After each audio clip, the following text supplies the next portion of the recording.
So there is a role in social science, and they can make a difference. That's the point I want to make here. And social science helps because it identifies what barriers are. So if the city of Lincoln really wants to promote recycling behavior, and the people are not doing it, what are the barriers that are keeping people from establishing that behavior? So social science will tell you that kind of. And then there is also something called community-based social marketing, and it's a whole different field. And some of the pieces are I've drawn from that literature also. It'll show you what the barriers are, and also show you how you overcome them. But it's a complex. Human beings are complex, right? There are different factors affecting us. For example, the city of Lincoln came up with this ordinance of banning cardboard, and the whole idea was to promote recycling. And the city, our city almost has 22% recycling rate, so we want to improve upon that. But there's so many factors. There are multiple parties involved here. Are we talking about multi-family housing? Are we talking about single-family housing? Are we talking about universities? Are we talking about hospitals? And that's just on the user end. Are we talking about recycling and processing plants? Are we talking about cities? What kind of policies the cities should have? Are we just targeting cardboard only? What about glass? And just by this example, you can see there's so many factors that can influence human behavior, and it's a very complex process. We all have our value system, we have our beliefs, we have our attitudes, preferences. There's constant benefit associated with any of these behavior. There are social norms and policies. So all of these play into this equation in defining how you want to make a positive or influence a positive behavior in any place. And what we need is a systematic understanding of human. The solution is not to stay away. We need to understand this more. We need to put some more research into this so that we can understand what is really keeping people from not doing it. How do you do this, though? This paper just came out, and I read it like 2 weeks ago, and I really love it because it has 7 guiding questions. What is the behavior of interest? What is that we want? Is it recycling on campus, or is it recycling at home? Even if it's recycling, is it recycling just cardboard only? Or are we talking about single stream recycling? So what is the behavior of interest? So we have to first identify that. And then who are the parties involved? Is it the civil society? Even in civil society, are we just talking about communities? Are we talking about universities and high schools and local school system? What is the role of the government? What is the role of the private businesses? So who is engaging in this behavior? So every multi-party should be involved. What is the baseline? What are the weaknesses that we have? Do we know how much we recycle at any level? So we can City of Lincoln and Nebraska did a audit a few years ago, and that was impetus behind coming up with this ordinance. So we have established a baseline for recycling. What about energy? Do we have an energy? Do we have a target? So you got to have that so that you can make an improvement upon it. So why do people behave as they do? What are the attitudes that are surrounding it? Are people opposing the recycling ban? Why are they opposing the recycling ban? What is their belief system? Are they aware of the benefits of recycling? What are their habit structure like? So you got to know all this. That's the fourth. The fifth is then how can we design? If you have 1 through 4, you have all this data and information to surveys, focus on meetings, and now you come up with how do you design a program that will implement this behavior change? If it's energy conservation, if it's water conservation, you have done all this study now, and you go to design this program, and then you implement the program. So what happens after that is you have this program right in place, and now you go to test whether it meets its goal. So we had the baseline, we had this intervention program. The intervention was supposed to make an improvement.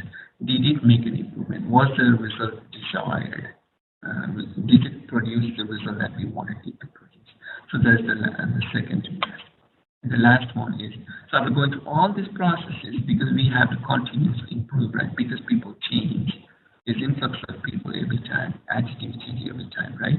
So what were the insights that we gained so that when we do it next round, or once we did it for recycling now, so when we do it for water conservation, or when we do it for energy conservation, what are the insights that we came up with?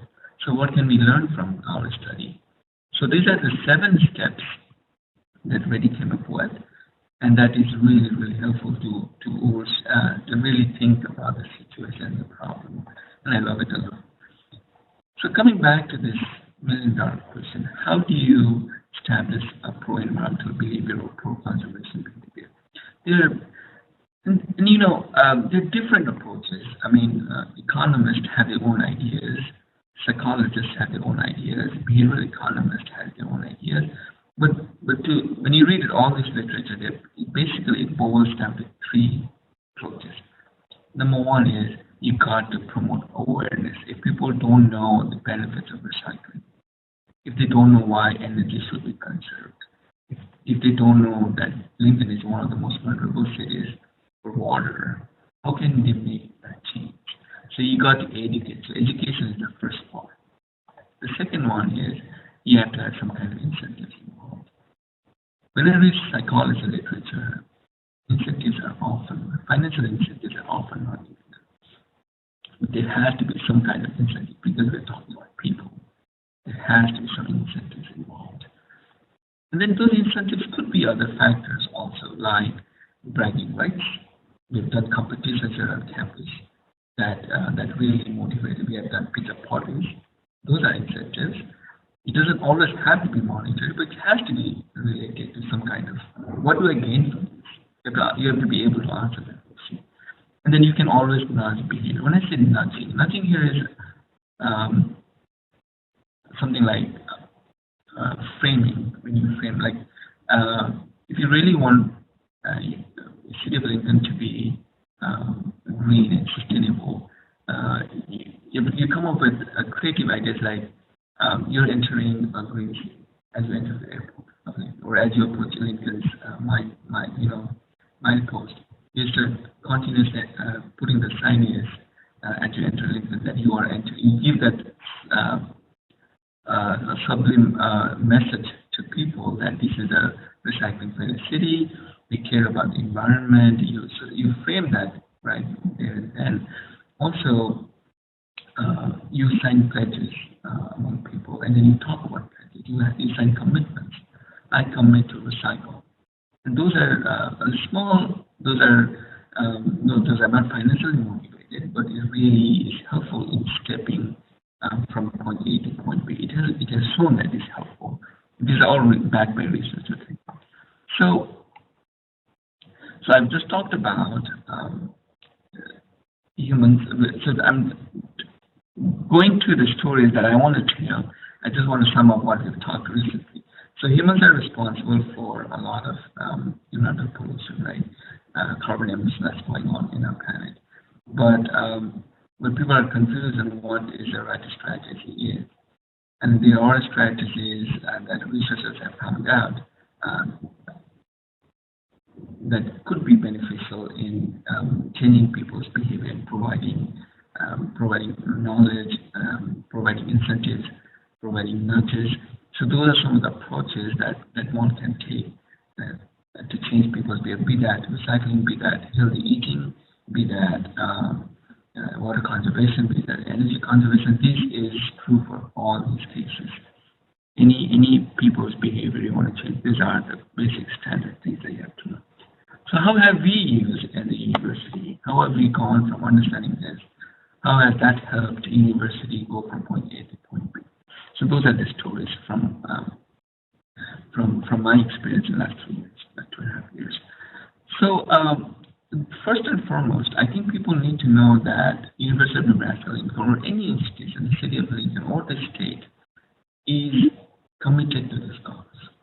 Because you have to buy into that cause. You're selling this cause to a lot of people. If people see that city is not dedicated to this cause, people are smart. You got to sell that idea to them. So you got to have a dedicated office. You've got to have a dedicated staff. You've got to have constant messaging, and that's the institutional commitment. You also have to have an engaged community, and we have quite an engaged community here in our university, and we get benefit, a lot of benefit. My office works tremendously with the community here to make it different. And I'm going to share that here in a while, what those are. And then what we are really after is we're trying to set a norm that university or the city cares for sustainability. We want to do the right thing. And I cannot stress enough how important this messaging is. I was not here in the 70s, but they tell me that while you're driving, the norm was to litter from the car. You just throw stuff out from the car. If you do that now, I mean, how disgusting that person is, right? So what changed? What changed is the norm around it. So that's what we have to do. We have to make that energy conservation outcome a norm. And there's a lot of work that needs to be done. So this is a timeline of continuous progress that university has made in terms of environmental sustainability. Starting from 1991, I think there's a huge impetus that the environmental studies program was established here at the university. And then we started recycling from 1996. Ever since then, 2002, there was a huge budget reduction, so we went away from having a full-time recycling coordinator to having a graduate coordinator. And then also our custodial staff used to pick up recycling and trash. Because of budget reduction, they started picking up trash only. And then in 2008, we had the first environmental sustainability commission at the chancellor level. University was a three-campus USA, one of the first 9 campuses to be designated three-campus USA. And then 2010, we joined the Big Ten. And I think there was a big impetus behind having this office and hiring me as the first office. And these are all different things that the university is doing right now. And that is a message that the university is sending to its constituents that, hey, look, we are doing something about it. Are we satisfied? No. Are there rooms to grow? Yes. But there's always room to grow. There's so much to do still. That's why we have a staff and we have people dedicated to this cause. We are just getting started.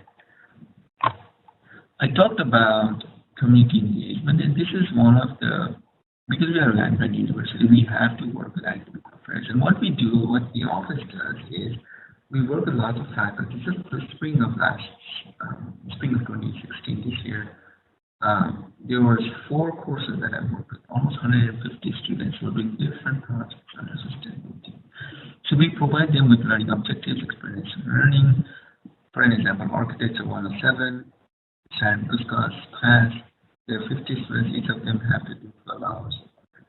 So they come and work for different, like pre-plantation, cleaning the stream, recycling, building waste audits here on campus. So they've come and helped us for a couple of hours. And then what we are also after is we're trying to develop campus as a learning lab. What that is we work with faculty, and then faculty and the office will work with either dining services or facilities or housing, residential office, and then we come up with neat projects that benefit not only the university but also the students because they're learning, getting real life experience right there. What we did with Dr. Ann's class was we wanted to see if we provide feedback to energy users, does that make a difference in their behavior or not? Okay, so that was the question that we wanted to ask. So what we did was we picked a campus, a building here in Museum Hall East Campus. We chose because it didn't have a lab. It was a complete office setting only. There are almost like 12 residents there, and it's a double-story building. And then the students provided energy use feedback. For an example, 3 times a week, they said there would be like an email blurb every morning. They would say, your energy use yesterday was so much. And then on Wednesday, you would say, your energy last 2 days was so much. And then if there's a reduction, it would say, by reducing so much kilowatt hour of energy, it's very simple. by reducing so much chlorine, you save so many trees, you save so many cars, that kind of stuff. Very easy. Just go to EPA, it'll do it for you. But we are constantly engaging people to make a change. And then we also provided how. You not only provide the information, we also tell them how you can make a difference right now. So before you go and leave your office, please unplug all your computers. That kind of messaging. And then we did it for 3 weeks. It was in the spring semester. And the control was one of the buildings here on campus, city campus, Alexander building, which is also administrative building, complete.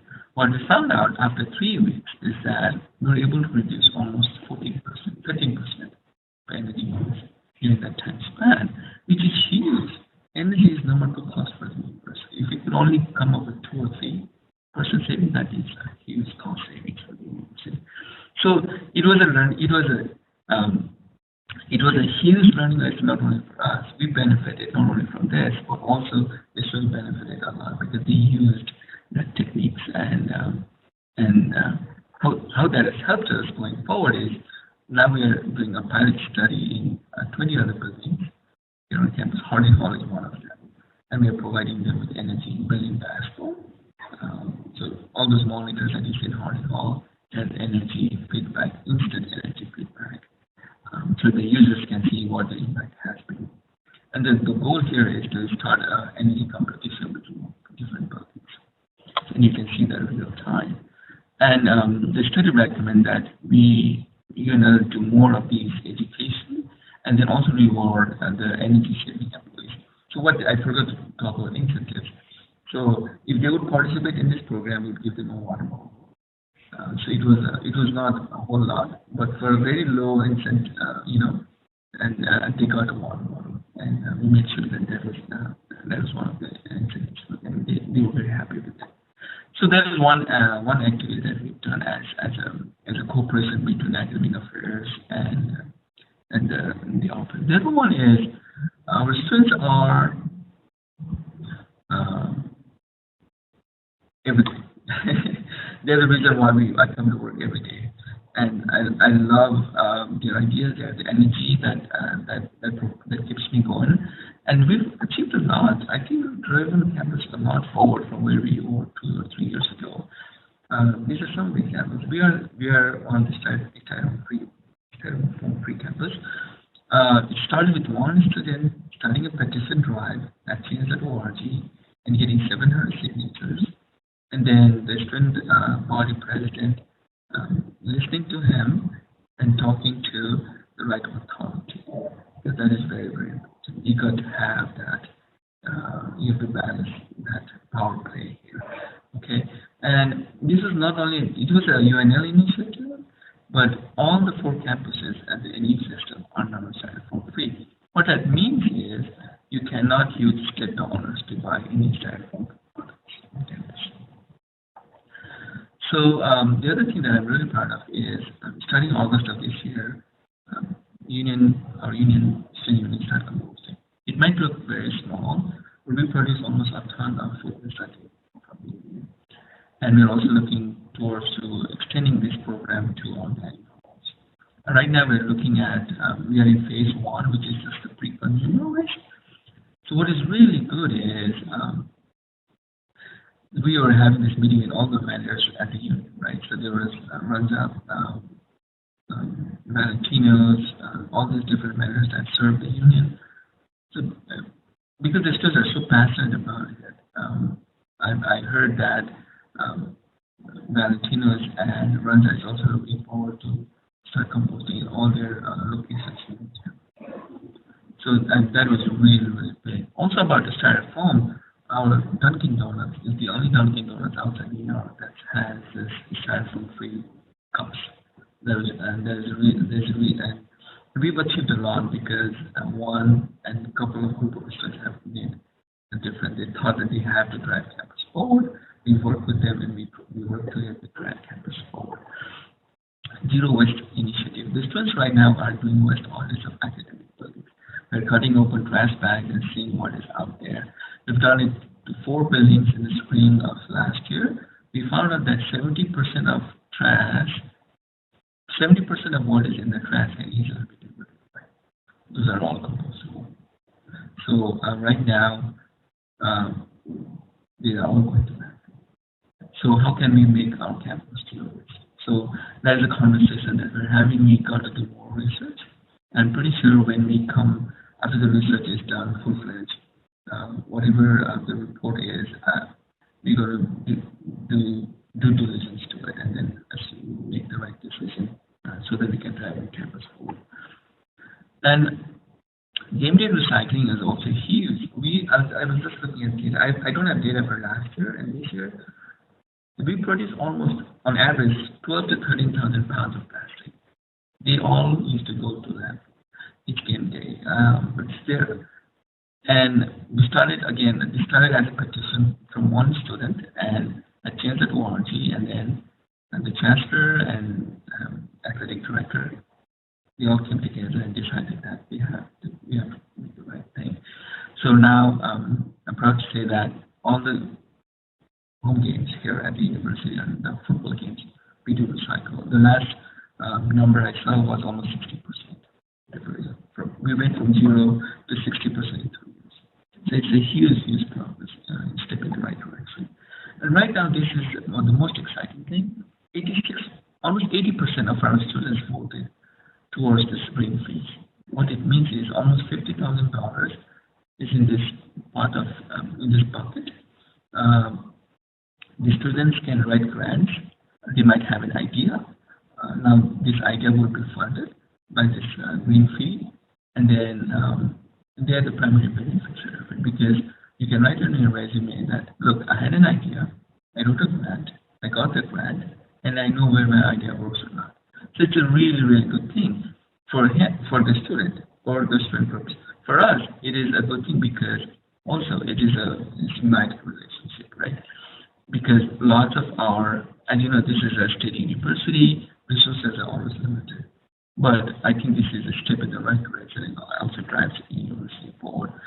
Some of the projects that I'm listening right now are really good. They want to talk about education, educating their peers about why recycling is important, why we have a huge food waste problem. We almost generate a ton or two per day, depending on data, of food waste. How can we reduce? I mean, as facilities, yes, we are thinking about reducing that. I think the bigger question is why we are generating so much food waste. So they're trying to address that through research. And also we're trying to lower our food waste. As I said, we generate almost a ton to 2 tons a day of food waste here on campus, including dining services and evening. And we're also trying to do our greenhouse gas inventory. We have done scope 1 and scope 2. Scope 3 is really tricky because it has to take into account all the commuting and whatnot. So it's really tricky, and we might need some help here. But we're looking forward to doing it here on campus, because it really gives us a baseline of what our where we stand in terms of carbon dioxide emission. So last but not least, there's a huge involvement with this with the community here. We're driving the university works with, especially the office works with many initiatives locally to drive our city and state forward. Frank represents the city, and he's at the Task System Council, so that we can have a dialogue and coordination between two entities, so that the city and the university also benefit. Bike share is coming to Lincoln, April 2017, and our students were the reason how it got started in the first place. We are also working with, I think many of you know, Center for Renewable Energy System. The new innovation campus is run by the wastewater, that the constant source of water at 78 degrees, the fluid was going to this creek. We're using the same water to heat and cool our innovation campus. It's one of the coolest projects in the nation. So there are lots of initiatives going on right now. Dr. Wilhite and the whole work with Kim and the role I put together, and the 8 sectoral studies, there was impetus behind LBA2, which is under legislation right now. So it is a community partnership where, again, the goal here is to drive our state and our city forward. So the take-home message from this conversation, from this presentation is we do lack a certain structure here in the city. I mean, we cannot deny that, and at the campus also. But also, and we lack a lot of policy and to make this happen. But I think there's also an opportunity. We need to give our young people, we need to give our community something to think positive. Because all of a sudden you cannot, because we all have habits, right? We are all influencing the planet in some ways, right? But we also need to have something positive. We need to build this momentum. So let's build something. Even one person can make a difference. I'm so optimistic because I've seen that here at the university. And even though those are hard-fought fights, but there was definitely a step in the right direction. Then how important that has been, to drive the forward. And I think we can definitely do that here at the community and state because we got to give reasons to our youngsters to believe in something. And I'll tell you why that is important. And community involvement in engagement is a fact, and you all know this. And that this without this, it is impossible. And I think the reason why I put this here is because there's two things, right? There's policy advocacy and there's community engagement. The reason why I put community involvement and engagement rather than policy advocacy is sometimes policy advocacy comes from the top. And community engagement is all about knowing our culture, knowing our community, and then it's a bottom-up approach rather than top-down approach. And I think there's more value to that discussion. And then our young generations are watching us. Because I work at a university, this is very, very important. I tell you what, 2 weeks ago, one of our students, I'm not going to mention who this person is, but this person came to me and we were having a really good conversation. And then the person mentioned that because of what was in the news these days about climate change, it's really depressing. Really depressing. Feels like I cannot do anything. I said, and I was thinking about this, but this person was bold enough to come and talk to me. There might be so many of those. And then I said, do not listen to media too much because they do not talk about positive things. There's lots of positive things going on right now. So we need to build this moment. We need to have something on the table so that this young generation can be engaged with this. And there's a theme here. We've achieved so much, but it was started by one or two person here at the university. But we're building on this momentum right now. The food waste is a huge problem. It will not happen. And as you know, there are multiple factors in this. And the students are the impetus behind it. So we need to give them a direction. And I don't know how we are doing on time, but that was my short presentation. I'm ready for any questions. I think I'd like 45 minutes to finish this. So, yeah, that is my presentation for today. Thank you so much. Yeah. So now, like you said, we'll go into the questions. So as a reminder, you as viewers, you can put your questions in the chat box. You can give your questions to your room host, or you can ask on Twitter using the hashtag SLPSThursday. So we can start in the live room if you guys want to ask questions there, and then we can give the online people a chance to ask their or type their questions. I have a question for you, Tom. What's the biggest challenge you've encountered so far in terms of trying to change human behavior? Yeah, the university. So and then if you just want to repeat it, so we can hear it. Sure. The question is, what is the biggest challenge that I've faced here while changing behavior? I think it's attitude. I think people have preconceived notion that it doesn't work. They do not give me a chance. As I said earlier, I work with lots of people with different attitudes and belief systems. This was a conversation I had in my first month being here. So I work with energy engineers and their parents, right? And I'm a social scientist in this group. I'm the only social scientist in the group. And they believe that they've achieved everything that they need to achieve. And they've covered all the low-hanging fruits. And I said, have you ever done competitions between two dorms? Have you ever done competitions between? No. I said, well, the other universities that I've done had some benefits, not only in energy savings, but also in monetary benefits. For an example, Indiana University of Bloomington, if you look at the Shrestha report for the last couple of years, for every dollar that they've spent, they've gotten $2 in return. They started with an energy competition in one of the dorms in the fall semester.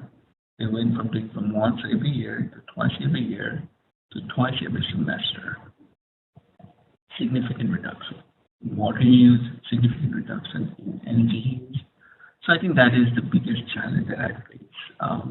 When we were getting ready to do a roundtable last year, and I invited a lot of our folks from different colleges and campuses, they don't believe in climate change upfront. They still think that it is an extreme left idea. But you know, what I told them was, we work for the university. This is an education. We owe it to our generation, younger generation. So we can agree to disagree, but we have to come forward because this thing is happening. And then having Dr. Wilhite present all these awesome lectures was so convincing for them that after the roundtable discussions, they came to me and then they wanted to help me more with my initiative. So they did a full 180 but it was quite challenging, and it still is. This is not going to be easy because our habits are very. You can change. It's easy to change the mind and change the habit. So I think that is the biggest challenge actually.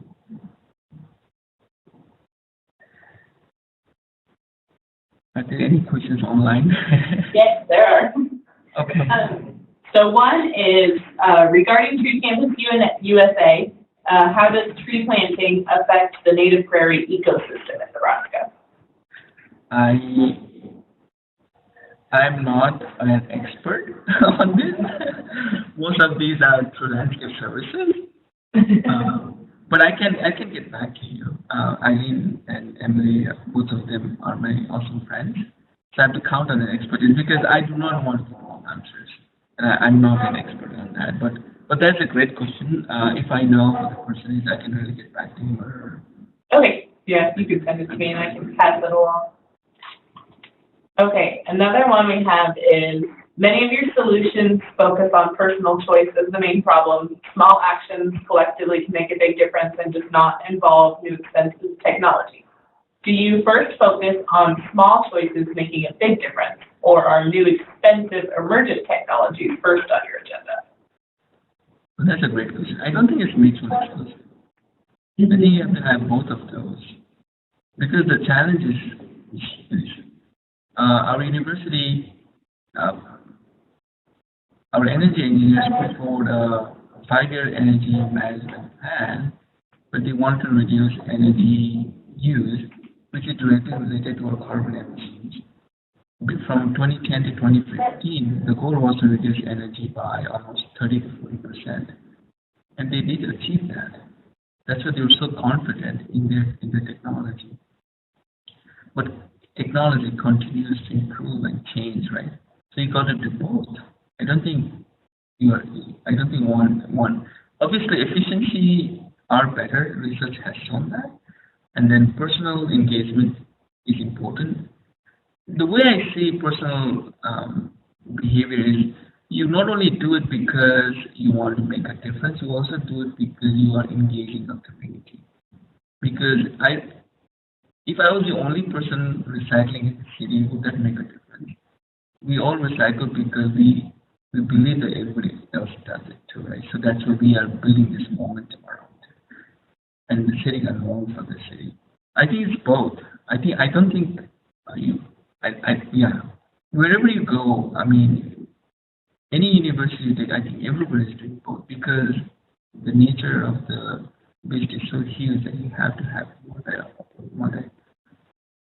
multi approach to solve this problem. Thank you. Thank you.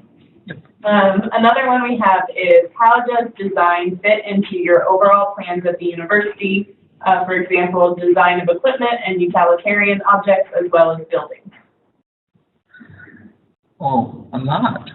Starts with the design. Oh my God, everything. Because you got to be fiscally responsible also, right? If you do not have a better design, that's a waste of money, waste of time, waste of energy, waste of so many people's energy. So we do in every project that we we start with a better design, and then we have a follow through, and then that 6 or 7 design principles that I talked about earlier, we follow that. I mean, even though that was, I mean, it was not explained so well as the paper talks about, but we do follow that. Maybe we had 4, not 7, but we do start with a design and then do a different build programs around that, and then have an evaluation to it. And it is a central and a core part of our program here at the university. Thank you. Have you had a lot of difficulty with people disagreeing with sustainability based on unfounded science? And if so, how have you responded? Well, everybody's entitled to their opinion. We try to base it off of research. We try to leave personal ideology behind it, because I have an opinion too. But what we're trying to do is we're trying to do it for the betterment of the university. We're trying to move university forward. Once they see that, so this came, I mean, there's so many stories of this. One of the things that I learned is you don't, and let's talk about recycling. Recycling is a hot topic right now. So you don't tell people whether it is recycle or not. That's their conscience, right? It's their decision making. But you give them reasons why to or why not to. If you're not recycling, this is what you're doing. If you're recycling, this is what you're doing. And then our university, we almost our 5-year average of landfill diversion is 55%. That is huge given the context of our state and our city. Our landfill is 15 minutes away. We have one of the cheapest landfill rates in the nation. But still, we often get compared with the CU Borders and San Francisco and Vermont of the world. But so that is a big factor, external factor that affects whether recycling is happening or not. And then people are so used to not doing things. We have plenty of resources. Because the landfill is so near, we are so used to throwing things away. So it is a marathon, it's not a sprint. So you got to be very, very patient and prepared. And you have to establish relationship. And one thing I've learned is you have to build trust. You're not coming to their territory, and people are territorial. You have to understand that also. You have to build trust on that. You're not telling them what to do. You're telling them if you're not doing it, university is not gaining so much. So we have Recycle Mania competition. We try to get universities and our community excited about it because we want to win.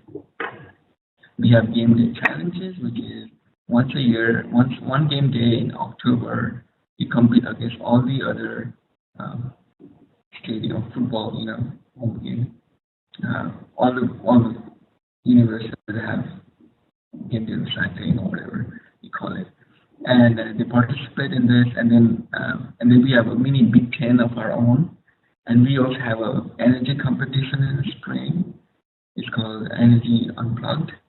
So all Big Ten universities compete to see who saved the most. So when we did it 2 years ago, we were second in the Big Ten, 17% reduction in 2 weeks. So do you really want to join the fun part, or you just want to stay back and live in your own world and your own ideologies? So so there's so many ways around it. One thing you cannot do is you cannot tell people what to do. You have to work with them. You have to build trust. You have to build a relationship. This whole gamut of things. That's how we've achieved that so far. And still, we struggle. It's not easy. It looks like it's really easy, but it's not. It's like many times banging your head against the wall. And there's hierarchy, and you have to understand that there's power play. it's a university. So you have to understand that. And this is an agriculture state. You have to understand that also.